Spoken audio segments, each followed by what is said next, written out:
যুবকরা প্রস্তুত আছো তো ইনশাআল্লাহ? সাতার মাথার গণতন্ত্র বাংলাদেশ 54 বছর দেখেছেন মিয়া, ধর্ম নিরপেক্ষতা 54 বছর দেখেছেন, মানুষের আইন 54 বছর দেখেছেন। 54 বছর বাংলাদেশ মানুষের আইন ব্যর্থ হয়েছে, গণতন্ত্র ব্যর্থ হয়েছে, ধর্ম নিরপেক্ষতা ব্যর্থ হয়েছে, সমাজতন্ত্র ব্যর্থ হয়েছে, বাঙালি জাতীয়তাবাদ ব্যর্থ হয়েছে। প্রস্তুতি নেন, এবার আর মানুষের তন্ত্রমন্ত্র দেখবো না, আল্লাহর কোরআনের বাংলাদেশ দেখার জন্য প্রস্তুত আছেন না নাই? প্রস্তুত আছেন না না? ইনশাআল্লাহ। যুবক একটু জোরে বলেন না ইনশাআল্লাহ। এই জন্য আমাদের জাতীয় স্লোগান জয় বাংলা না, লা ইলাহা ইল্লাল্লাহ। বল আমাদের জাতীয় স্লোগান কি হবে? লা ইলাহা ইল্লাল্লাহ। শেষ। এটাই হলো খ্রিস্টান আর ইহুদিদের ভিতর পার্থক্য। হেরা কয় খোদা তিনজন, কি আজীব তামাশা রে ভাই। হেরা কয় খোদা তিনজন, এরা কয় দুইজন, এরা কয় হিসাব নাই। আর আমরা বলি কুল হুয়াল্লাহু আহাদ। বলেন না কুল হুয়াল্লাহু আহাদ। সাড়ে সাত আঙ্গুল তুলে বলেন আমাদের আল্লাহ এক। বলেন আমাদের আল্লাহ এক। জোরে বলেন আমাদের আল্লাহ এক। ভাই আমি সিলেটি মানুষ, আমার লগে তো রাগ করি লাভ নাই, গুছাবাড়ি ফারবানি করার মানুষ। বলেন আমাদের আল্লাহ এক। জোরে বলেন আমাদের আল্লাহ এক। আমরা দুই খোদা মানি না, তিন খোদা মানি না, চার খোদা মানি না। দুনিয়ার কেউ আমাদের প্রভু হতে পারে না, আমেরিকা আমাদের প্রভু হতে পারে না, রাশিয়া আমাদের প্রভু হতে পারে না, ভারত আমাদের প্রভু হতে পারে না, ইসরায়েল আমাদের প্রভু হতে পারে না। লা ইলাহা ইল্লাল্লাহ। এটা বিশ্বাস। এই যে আমি বিশ্বাস করলাম আমাদের রব একমাত্র, বলেন আমাদের রব একমাত্র আল্লাহ, আমাদের রব একমাত্র আল্লাহ। দুনিয়াতে দেখেন, আপনি যদি মসজিদে চাকরি করেন তাহলে আপনি মসজিদের কমিটির কথা শুনতে হয়, মনোযোগ। আপনি যদি মাদ্রাসায় পড়ান, মাদ্রাসার মুহতামিম সাহেবের কথা আপনাকে শুনতে হয়। আপনি যদি চাকরি করেন তাহলে অফিসের বসের কথা আপনাকে শুনতে হয়। এবার বুঝেন কাকে বলে, মনোযোগ। প্রশ্ন হলো রব কাকে বলে? রব বলা হয় যিনি সৃষ্টি করেন, রব বলা হয় যিনি রিজিক দেন, রব বলা হয় যিনি মৃত্যু দেন, রব বলা হয় যিনি মৃত্যুর পর আবার পুনরায় সৃষ্টি করেন। দেখেন, যিনি সৃষ্টি করতে পারেন, যিনি মৃত্যু দিতে পারেন, যিনি রিজিক দিতে পারেন, যিনি মৃত্যুর পর আবার পুনরায় জীবন দান করতে পারেন, তার নাম রব। আমাদের বিশ্বাস, আমাকে সৃষ্টি করেছেন আল্লাহ, আমাকে রিজিক দেন আল্লাহ, আমাকে মৃত্যু দিবেন আল্লাহ, আমাকে মৃত্যুর পর আবার পুনরায় সৃষ্টি করবেন আল্লাহ। দেখেন আল্লাহ তাআলা কোরআনুল কারীমের জায়গায় জায়গায়, আল্লাহ তাআলা কোরআনুল কারীমের জায়গায় জায়গায় নিজে তার পরিচয় বর্ণনা করেছেন। আল্লাহ তাআলা কোরআনুল কারীমের জায়গায় জায়গায় নিজে তার পরিচয় বর্ণনা করতে গিয়ে বলেছেন আল্লাহুল্লাযী খালাকাকুম। আরে আল্লাহর পরিচয় জানো, আল্লাহর এক নাম্বার পরিচয় তিনি তোমাদেরকে সৃষ্টি করেছেন। সুম্মা রাযাকাকুম, আল্লাহর দুই নাম্বার পরিচয় তিনি তোমাদেরকে রিজিক দিয়েছেন। সুম্মা ইউমীতুকুম, আল্লাহর তিন নাম্বার পরিচয় তিনি তোমাদেরকে মৃত্যু দিবেন। সুম্মা ইউহয়ীকুম, আল্লাহর চার নাম্বার পরিচয় তিনি তোমাদেরকে মৃত্যুর পর আবার জীবন দান করবেন। এরপর আল্লাহ বলেন হাল মিন শুরাকাইকুম মান ইয়াফআলু যালিকা মিনকুম, হাল মিন শুরাকাইকুম মান ইয়াফআলু যালিকা মিনকুম। তোমরা যারা মূর্তিকে রব মানো, তোমরা যারা চন্দ্রকে রব মানো, তোমরা যারা সূর্যকে রব মানো, তোমরা যারা পাথরকে রব মানো, তোমরা যারা আগুনকে রব মানো, তোমরা যারা নেতাকে রব মানো, তোমরা যারা নেত্রীকে রব মানো, হাল মিন শুরাকাইকুম মান ইয়াফআলু যালিকা মিনকুম।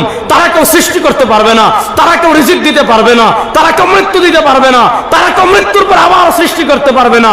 যেহেতু সৃষ্টি করেন আল্লাহ, যেহেতু রিজিক দেন আল্লাহ, যেহেতু মৃত্যু দিবেন আল্লাহ, যেহেতু মৃত্যুর পর পুনরায় সৃষ্টি করবেন আল্লাহ, এজন্য আমরা বলি লা ইলাহা ইল্লাল্লাহ। আমাদের রব একমাত্র, বলেন আমাদের রব একমাত্র, আমাদের রব একমাত্র। এবার পরের প্রশ্ন বুঝেন, আপনি আল্লাহকে রব মানলেন, তাহলে এবার প্রশ্ন হলো আপনি আল্লাহকে রব মানার পর আল্লাহর আনুগত্য করা লাগবে। এখন আপনি আল্লাহর আনুগত্য কেমনে করবেন? পয়েন্ট, আপনি আল্লাহকে রব মানলেন, আপনি আল্লাহকে রব স্বীকার করলেন, আপনি বললেন লা ইলাহা ইল্লাল্লাহ, আপনি বললেন আলহামদুলিল্লাহ রাব্বিল আলামিন। এবার প্রশ্ন হলো আপনি আল্লাহর আনুগত্য কেমনে করবেন? আপনি আল্লাহর বিধান কেমনে মানবেন? দুনিয়াতে তো আপনি আল্লাহকে দেখেন নাই, দুনিয়ার চর্মচক্ষু দিয়ে আল্লাহকে দেখা সম্ভব? বলেন না, দুনিয়ার চর্মচক্ষু দিয়ে আল্লাহকে দেখা সম্ভব? হ্যাঁ, আমরা আল্লাহকে দেখবো ইনশাআল্লাহ। বলেন না ইনশাআল্লাহ। ইন্নাকুম সাতারাউনা রাব্বাকুম কামা তারাউনাল কামারা ফি লাইলাতিল বদর। পূর্ণিমার চাঁদের রাতে, পূর্ণিমার চাঁদের রাতে সারা বাংলাদেশের মানুষ যদি বের হয়ে যায়, আসমানে পূর্ণিমার চাঁদ। সারা দুনিয়ার মানুষ যদি বের হয়ে যায়, কেন বের হয়ে যায়? যে সারা দুনিয়ার মানুষ একসাথে পূর্ণিমার চাঁদ দেখবে। আচ্ছা বলেন, সারা দুনিয়ার মানুষ একসাথে বের হয়ে আসমানে পূর্ণিমার চাঁদ যদি থাকে, দেখতে কোনো সমস্যা হবে না? ঠেলাঠেলি করা লাগবে না, ধাক্কাধাক্কি করা লাগবে না। সব কিছু, সারা দুনিয়ার সব মানুষ একসাথে বের হয়ে পূর্ণিমার চাঁদ যেমন দেখতে পারে, জান্নাতীরা জান্নাতে যাওয়ার পর, জাহান্নামীরা জাহান্নামে যাওয়ার পর, বিচারের দরজা ক্লোজ, বিচার হয়ে গিয়েছে, ফয়সালা হয়ে গিয়েছে। যারা জান্নাতে যাওয়ার তারা জান্নাতে চলে গিয়েছে, যারা জাহান্নামে যাওয়ার তারা জাহান্নামে চলে গিয়েছে। আল্লাহ তাআলা জান্নাতীদেরকে সবচেয়ে বড় নিয়ামত দেবেন কোনটা? আল্লাহ বলেন, রাসূল সাল্লাল্লাহু আলাইহি ওয়াসাল্লাম বলেন, পূর্ণিমার চাঁদের রাতে যেমন সবাই একসাথে চাঁদ দেখতে পারে, জান্নাতে যাওয়ার পর জান্নাতীরা সবাই একসাথে আল্লাহকে দেখবে। আল্লাহ তাআলা আমাদের সবাইকে, আজকে যেখানে এভাবে বসছি, আল্লাহ তাআলা জান্নাতে যেন আমাদের সবাইকে একসাথে আল্লাহ তাআলাকে দেখার তৌফিক দান করেন। এটাতে কি টাইম করলেন? জোরে বলেন না আমিন। তাহলে দুনিয়াতে আপনারা আল্লাহর আনুগত্য কেমনে করবেন? আল্লাহকে দেখেন নাই। দুনিয়াতে আপনি আল্লাহ আনুগত্য কেমনে করবেন? আল্লাহর কথা শুনেন নাই। দুনিয়াতে আপনি আল্লাহ আনুগত্য কেমনে করবেন? আল্লাহ আপনার কাছে জিবরিল পাঠান নাই। দুনিয়াতে আপনি আল্লাহ আনুগত্য কেমনে করবেন? আল্লাহ আপনার কাছে ওহী পাঠান নাই। ওহী আসার কোনো সম্ভাবনা নাই। যদি কেউ গোলাম আহমদ কাদিয়ানির মতো বলে আমার কাছে ওহী আসে, অথবা বাংলাদেশে বন্ড মাজার ফুজারির মাধ্যমে যদি বলে আমার কাছে মাআরিফত আছে, তাহলে বুঝবেন এটার চেয়ে বড় খান্নাস, এটার চেয়ে বড় শয়তান, এটার চেয়ে বড় বাটপার আল্লাহর জমিনে আর কেউ নাই। কারণ দুনিয়ার কারো কাছে ওহী আসার কোনো সম্ভাবনা নাই। এবার প্রশ্ন হলো, তাহলে আপনি আল্লাহর আনুগত্য কেমনে করবেন? আল্লাহ পথ খুলে দিচ্ছেন কেমনে? মাইয়ুতির রাসূলা ফাকাদ আতা আল্লাহ। আপনি পোশাকের ক্ষেত্রে আল্লাহর আনুগত্য করতে চাচ্ছেন, আল্লাহ তো দৈহিক অঙ্গ প্রত্যঙ্গ থেকে পবিত্র, আল্লাহ পোশাক পরেন না, আল্লাহ শরীর থেকে মুক্ত। তাহলে আপনার আল্লাহ আনুগত্য কেমনে করবেন? আপনি খাবারের ক্ষেত্রে আল্লাহ আনুগত্য কেমনে করবেন? আল্লাহ তো খাবার খান না। আপনি ব্যবসার ক্ষেত্রে আল্লাহ আনুগত্য কেমনে করবেন? আল্লাহ তো ব্যবসা করেন না। আপনি বিয়ে শাদীর ক্ষেত্রে আল্লাহ আনুগত্য কেমনে করবেন? আল্লাহ বিয়ে শাদী করেন না। আপনি সম্পদ বন্টনের ক্ষেত্রে আল্লাহ আনুগত্য কেমনে করবেন? আল্লাহ তো সম্পদ বন্টন করেন না। আপনি আত্মীয় স্বজনের সাথে কেমনে আচরণ করবেন? আল্লাহ তো আমাদের মতো আত্মীয় স্বজন নাই।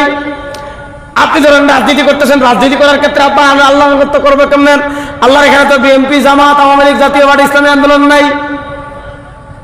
আপনি রাষ্ট্র পরিচালনার ক্ষেত্রে আল্লাহ আনুগত্য কেমনে করবেন? আল্লাহ তো আমাদের মতো এইভাবে ভিন্ন ভিন্ন আলাদা দেশ নাই। আল্লাহ সারা জাহানের মালিক, তারা আলোচনার সিস্টেমই আলাদা, তার রাষ্ট্র পরিচালনার সিস্টেমই আলাদা। আপনি সংসদ কিভাবে চালাবেন? আপনি অর্থনীতি কিভাবে চালাবেন? আপনি বিচার কিভাবে করবেন? প্রশ্ন, সব প্রশ্নের এক জবাব আল্লাহ কোরআনে দিয়ে দিয়েছেন, মাইয়ুতির রাসূলা ফাকাদ আতা আল্লাহ। আপনি খাবারের ক্ষেত্রে আল্লাহ আনুগত্য করতে চাচ্ছেন, দেখেন আপনার খাবারের পদ্ধতি মুস্তাফার খাবারের সাথে মিলে কিনা। আপনি পোশাকের ক্ষেত্রে আল্লাহ আনুগত্য করবেন, দেখেন আপনার পোশাক মুস্তাফার পোশাকের সাথে মিলে কিনা। আপনি ব্যবসার ক্ষেত্রে আল্লাহর আনুগত্য করতে চাচ্ছেন, দেখেন আপনার ব্যবসা মুস্তাফার ব্যবসার সাথে মিলে কিনা। আপনি বিয়ে শাদীর ক্ষেত্রে আল্লাহ আনুগত্য করতে চাচ্ছেন, দেখেন আপনার বিয়ে শাদী মুস্তাফার বিয়ে শাদীর সাথে মিলে কিনা। আপনি রাজনীতির ক্ষেত্রে আল্লাহ আনুগত্য করতে চাচ্ছেন, দেখেন আপনার রাজনীতি মুস্তাফার রাজনীতির সাথে মিলে কিনা। আপনি রাষ্ট্র পরিচালনার ক্ষেত্রে আল্লাহ আনুগত্য করতে চাচ্ছেন, দেখেন আপনার রাষ্ট্র পরিচালনা রাসূল সাল্লাল্লাহু আলাইহি ওয়াসাল্লামের রাষ্ট্র পরিচালনার সাথে মিলে কিনা।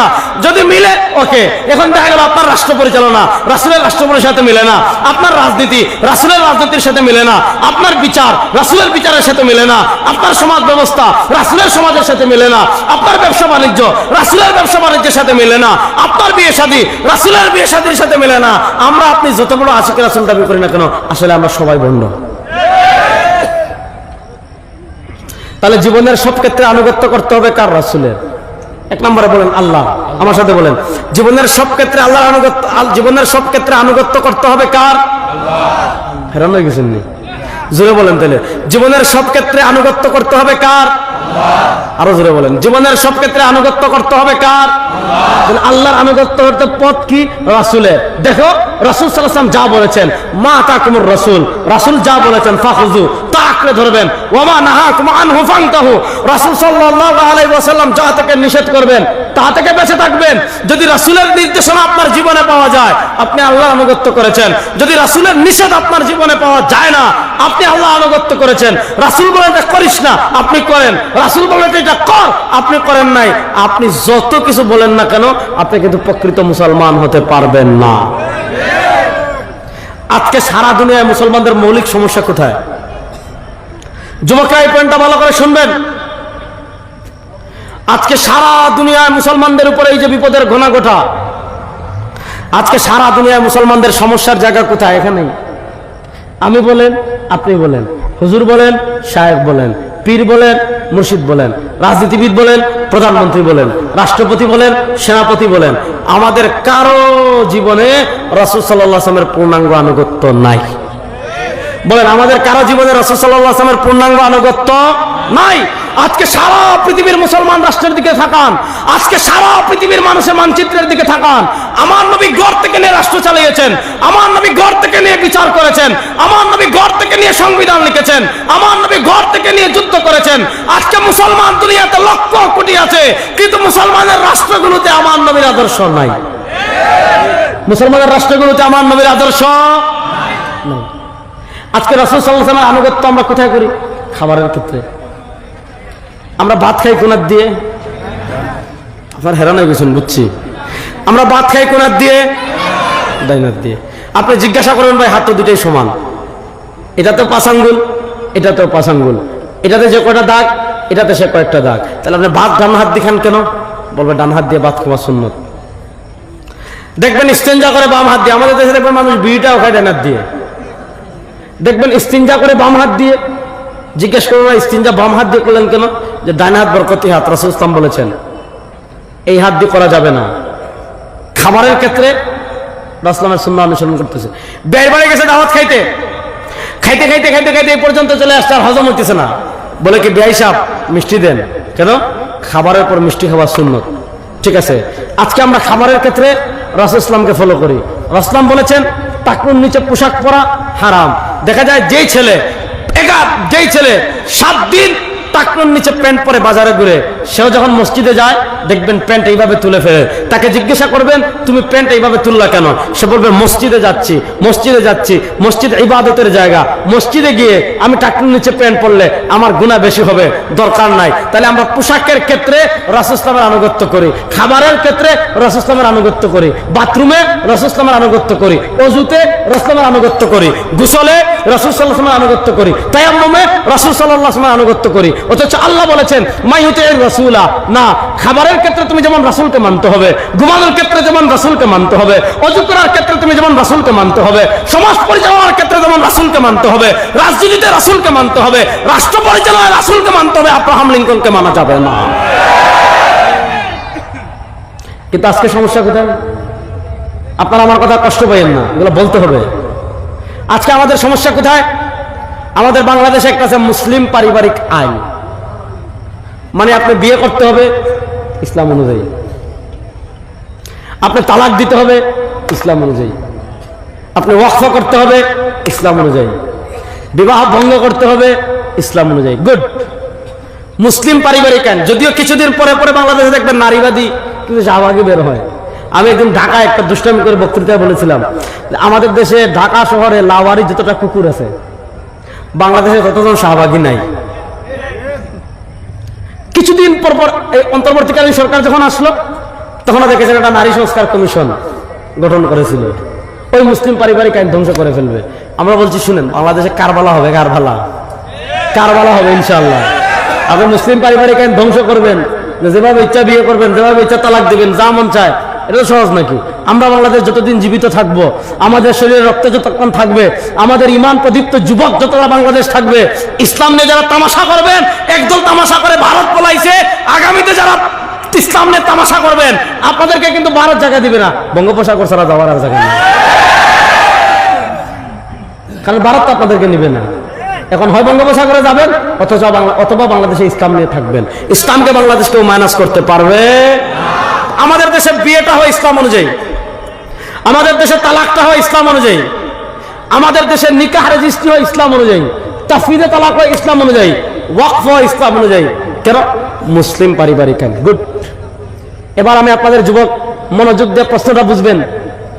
বিয়ে কেমনে করবেন, তালাক কেমনে দিবেন, ওয়াকফ কেমনে দিবেন, বিয়ে বিচ্ছেদ কেমনে করবেন, এইটাও যেমন ইসলামে আছে আপনি ইসলাম অনুযায়ী করেন। রাষ্ট্র কেমনে চলবে, অর্থনীতি কেমনে হবে, সমাজ কেমনে চলবে, বিচার কেমনে চলবে, শিক্ষা কেমনে হবে, হাইকোর্ট কেমনে চলবে, সুপ্রিম কোর্ট কেমন চলবে, সংবিধানে কি লিখবেন, সংসদ কেমনে চালাবেন, সমাজ কেমনে চালাবেন, রাষ্ট্র কেমনে চালাবেন, ইসলামে আছে না নাই? এই যুগে সমস্যা কোথায়? এখানে আমাদেরকে আমরা সিলেট যখন গুমো হেঙ্গা দিলে আসলে গুমো হেঙ্গা দেওয়া মানে কি, আপনি বুঝছেন না আপনারা ঠকাই লাইছে, আপনি বুঝছেন না আপনারা মারি দিছে, মামু বানাইছে। আপনি রাস্তা দিয়ে হাঁটরা আপনার মোবাইল থেকে ফোন থেকে মোবাইল নিছে কি কোন দেখায়নি, আজকে অকুর ফুয়ে আমার গুমো হেঙ্গা দিলাইল, আমার কষ্ট পাই না জানি।